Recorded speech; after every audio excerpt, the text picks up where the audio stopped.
BBC বাংলার সান্ধ্য অধিবেশন প্রবাহতে আপনাদের স্বাগত। আজ আপনাদের সাথে লন্ডন স্টুডিও থেকে আছি মানসী বড়ুয়া। বাংলাদেশের সর্বশেষ গুরুত্বপূর্ণ আপডেট সংবাদে আপনাকে স্বাগত। শুরুতেই সংবাদ শিরোনাম, পরে বিস্তারিত। প্রথমেই জানাবো আমাদের হাতে থাকা সর্বশেষ গুরুত্বপূর্ণ সবথেকে তাজা আপডেট সংবাদ। প্রচারের প্রথম দিনেই ঢাকা ১৫ আসনে জামাতের গণসংযোগ ও জনসভা। নির্বাচনী প্রচারের প্রথম দিনেই ঢাকা ১৫ আসনে গণসংযোগ ও জনসভা করবে জামাত ইসলাম। আজ দুপুরে এই কর্মসূচিতে প্রধান অতিথি হিসেবে উপস্থিত থাকবেন দলটির আমির ডক্টর শফিকুর রহমান। এরপর জানাবো, সরকারি চাকরিজীবীদের বেতন বৃদ্ধিতে উস্কে দিতে পারে মূল্যস্ফীতি। অসহনীয় পর্যায়ে চলে যাবে জিনিসপত্রের দাম, যা সাধারণ মানুষ কিনতে হিমশিম খাবে। সরকারি কর্মকর্তা কর্মচারীদের মূল বেতন ১০০ থেকে সর্বোচ্চ ১৪৭% পর্যন্ত বাড়ানোর প্রস্তাব করেছে জাতীয় বেতন কমিশন। ফলে সর্বনিম্ন ২০তম গ্রেডে থাকা মূল বেতন ৮,২০০ টাকা থেকে বেড়ে এখন ২০,০০০ টাকা এবং সর্বোচ্চ বেতন ৭৮,০০০ টাকা থেকে বেড়ে ১,৬০,০০০ টাকা করার ফলে যে অতিরিক্ত টাকা লাগবে সেই টাকা ছাপাতে হবে সরকারকে। এর ফলে জিনিসপত্রের দাম ব্যাপক আকারে বৃদ্ধি পেতে পারে দেশে। এতে চরম বিপাকে পড়বে নিম্ন আয়ের মানুষেরা। এদিকে বিএনপি নেতাকে হত্যার ঘটনায় আওয়ামী লীগ কর্মীর বাড়িতে অগ্নিসংযোগ, বৃদ্ধার মৃত্যু। নাটোরের সিংড়ায় বিএনপি নেতা রিজাল করিমকে কুপিয়ে গলা কেটে হত্যার ঘটনা ঘটেছে। এই হত্যাকাণ্ডের খবর ছড়িয়ে পড়লে উত্তেজিত জনতা প্রতিবেশী আওয়ামী লীগ কর্মী আব্দুল ওহাবের বাড়িতে ভাঙচুর ও অগ্নিসংযোগের ঘটনা ঘটায়। আজ ফায়ার সার্ভিসের সদস্যরা ঘটনাস্থলে পৌঁছে আগুন নিয়ন্ত্রণে আনে। সময় আগুনে পুড়ে মারা যান ওহাব আলীর বৃদ্ধা মা সাদিয়া বেগম ৭৫। এই ঘটনায় আওয়ামী লীগ ও বিএনপির মধ্যে চরম উত্তেজনা দেখা দিয়েছে।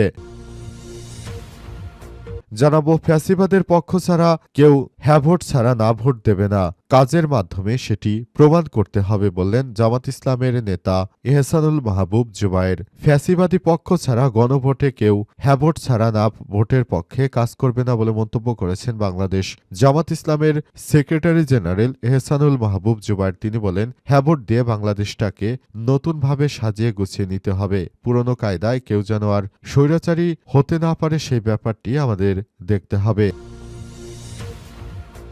এবং সর্বশেষ জানাবো, সিরিয়ায় সেনাবাহিনীর সঙ্গে ব্যাপক সংঘর্ষ, হামলা, ৭ সিরীয় সেনা নিহত, আহত অন্তত ২০।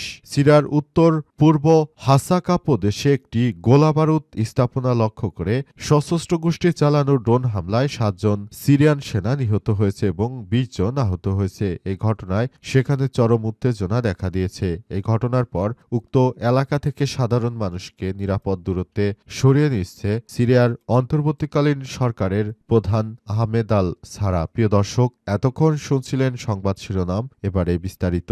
তবে তার আগে বন্ধুরা, অনুরোধ থাকবে এই সংবাদটিতে একটি লাইক দিন। এই চ্যানেলে আপনি নতুন হয়ে থাকলে আমাদের সংবাদটি দেখতে দেখতে চ্যানেলটি সাবস্ক্রাইব করে রাখুন। কমেন্ট করে বন্ধুরা আপনার মূল্যবান মতামত জানিয়ে দিন আপনি বিশ্বের কোন দেশ থেকে বা বাংলাদেশের কোন স্থান থেকে আমাদের সংবাদটি দেখছেন এবং শুনছেন। আর বন্ধুরা, গাজা যুদ্ধে আপনি যদি নিরীহ ফিলিস্তিনিদের ভালোবেসে থাকেন, কমেন্টে ইয়েস লিখে পুরো বিশ্বকে জানিয়ে দিন। এবারে বিস্তারিত।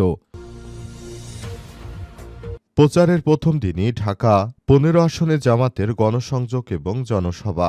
নির্বাচনী প্রচারণার প্রথম দিন ঢাকা ১৫ আসনে গণসংযোগ ও জনসভা করবে জামাত ইসলাম। আজ দুপুরে কর্মসূচিতে প্রধান অতিথি হিসেবে উপস্থিত থাকবেন দলটির আমির ডক্টর শফিকুর রহমান। একই সঙ্গে সারা দেশে জামাতের প্রার্থীরাও নিজ নিজ এলাকায় নির্বাচনী প্রচারণা শুরু করবেন। সংবাদ সম্মেলনে জামাতের সহকারী সেক্রেটারি এহসানুল মাহবুব জুবায়ের জানিয়েছেন, ২৩ ও ২৪শে জানুয়ারি উত্তরবঙ্গ সফর করবেন ডক্টর শফিকুর রহমান। পঞ্চগড় থেকে শুরু হওয়া এই কর্মসূচির আওতায় ২৩শে জানুয়ারি দিনাজপুর, ঠাকুরগাঁও এবং রংপুরে বড় ধরনের পথসভা ও কর্মসূচি থাকবে। পথে গুরুত্বপূর্ণ শহর বা বাজারগুলোতে তিনি জনগণের সঙ্গে মতবিনিময় করবেন। ২৪শে জানুয়ারি রংপুরে জুলাই গণ অভ্যুত্থানের প্রথম শহীদ আবু সাইদের কবর জিয়ারত এবং তার পরিবারের সদস্যদের সঙ্গে মতবিনিময় করবেন শফিকুর রহমান। এরপর তিনি গাইবান্ধার পলাশবাড়ী বগুড়া শহর ও শেরপুর, সিরাজগঞ্জের উল্লাপাড়া, সর্বশেষ পাবনায় জনসভায় বক্তব্য রাখবেন। উত্তরবঙ্গ সফর শেষে তিনি ঢাকায় ফিরবেন। ঢাকায় ফিরে 25শে জানুয়ারি ঢাকা 5, 6 ও 7 আসনে জনসভা করবেন। জামাতের আমির পরবর্তী কর্মসূচিগুলো দলীয় সংগঠনের সঙ্গে আলোচনা করে শীঘ্রই আপনাদেরকে জানানো হবে বলে জানিয়েছেন এহসানুল মাহবুব জুবায়ের। সরকারি চাকরিজীবীদের বেতন বৃদ্ধি উস্কে দিতে পারে মূল্যস্ফীতি।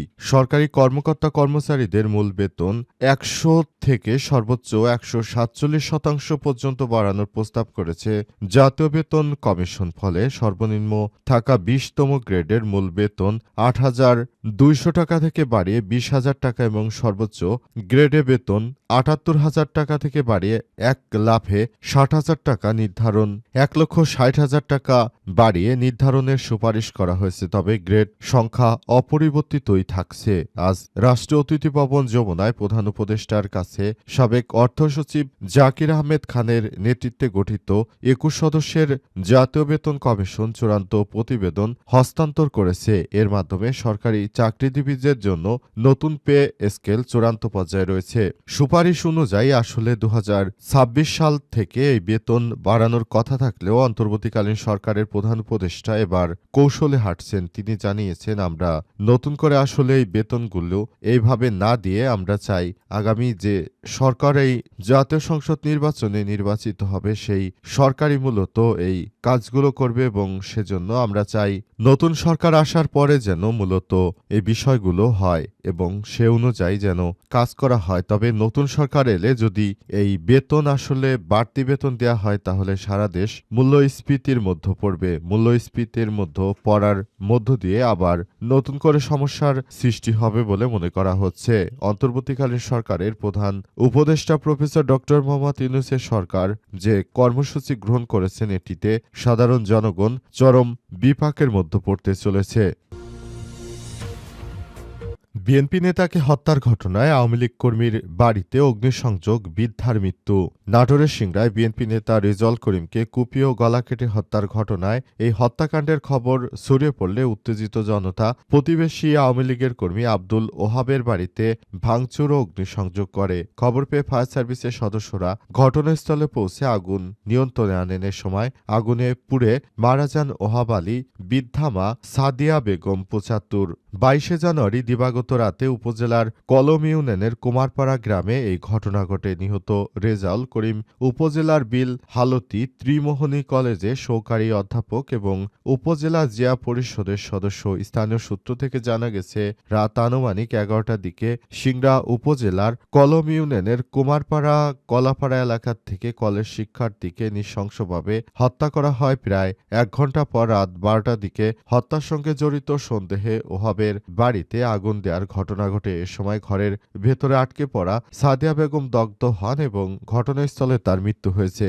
দুইটি ঘটনায় এলাকায় চরম উত্তেজনা বিরাজ করছে। আওয়ামী লীগের নেতাকর্মীরা বলছে, এই নৃশংস হত্যাকাণ্ড আমরা মেনে নিতে পারি না। তবে বিএনপি নেতাকর্মীরা বলছে, তাদের নেতাকে যেভাবে গুরুতরভাবে কুপিয়ে ও জখম করে পিটিয়ে হত্যা করা হয়েছে এটা মেনে নেওয়া যায় না, বিদায় এই অগ্নিকাণ্ডের ঘটনা ঘটানো হয়েছে।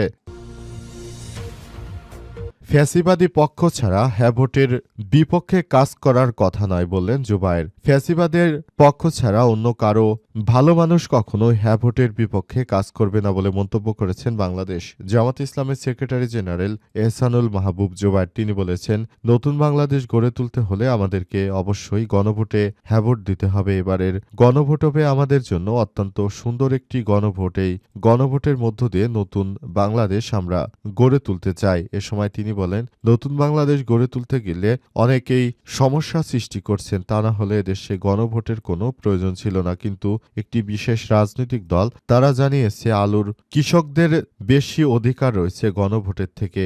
একজন দায়িত্বশীল ব্যক্তি কিভাবে এমন কুরুচিপূর্ণ কথা বলতে পারেন সেটি আমাদের বোধগম্য নয়। অনেকেই মনে করেন নতুন বাংলাদেশ গড়ে তোলার জন্য সবাইকে আরও বেশি দায়িত্বশীল ভূমিকা পালন করতে হবে। অন্তর্বর্তীকালীন সরকারের প্রধান উপদেষ্টা প্রফেসর ডক্টর মোহাম্মদ ইউনূসের সরকার যে নতুন বাংলাদেশ গড়ে তুলেছেন সেই নতুন বাংলাদেশ গড়ে তুলতে হবে এবং ভবিষ্যতে বাংলাদেশটাকে একটা সুন্দর অবস্থানে নিয়ে যেতে হলে অবশ্যই আমাদেরকে এসব বিষয় মাথায় রাখতে হবে বলে জানিয়েছেন তিনি আরও জানান, আমরা চাই গণভোটে হ্যাঁ ভোটের মধ্য দিয়ে আমরা যেন বাংলাদেশটাকে একটা সুন্দর জায়গায় নিয়ে যেতে পারি এবং নতুন বাংলাদেশ আমরা গড়ে তুলতে পারি। সেজন্য সবাইকে একইভাবে এই দায়িত্ব নিতে হবে বলে জানিয়েছেন তিনি। অন্তর্বর্তীকালীন সরকারের প্রধান উপদেষ্টা প্রফেসর ডক্টর মোহাম্মদ ইউনূসের সরকার যে নতুন বাংলাদেশ গড়ে তুলেছেন সেই বিষয়টি আমরা দেখভাল করব এবং সে অনুযায়ী কাজ করব। কিন্তু যারা ফ্যাসিবাদের পক্ষে রয়েছে শুধুমাত্র তারাই এই গণভোটে নাতে ভোট দিবে এবং তারা চাইবে আগের মতো দেশের অভ্যন্তরে যেন বিশৃঙ্খল পরিস্থিতি থাকে সেই বিষয়গুলো তারা দেখবে। এজন্য সবাইকে বলতে চাই, আসলে এই বিষয়গুলো নিয়ে আপনাদের এখনই সিরিয়াসভাবে কাজ করা উচিত। গণভোটে আপনি হ্যাঁ ভোট দিবেন। গণভোট হচ্ছে দেশের জনগণের কল্যাণে। বাংলাদেশে যদি নিরাপত্তা পেতে চান, যদি একটি শান্তিপূর্ণ বাংলাদেশ, স্থিতিশীল বাংলাদেশ গড়তে চান, তাহলে গণভোটে হ্যাঁ ভোটই দিতে হবে।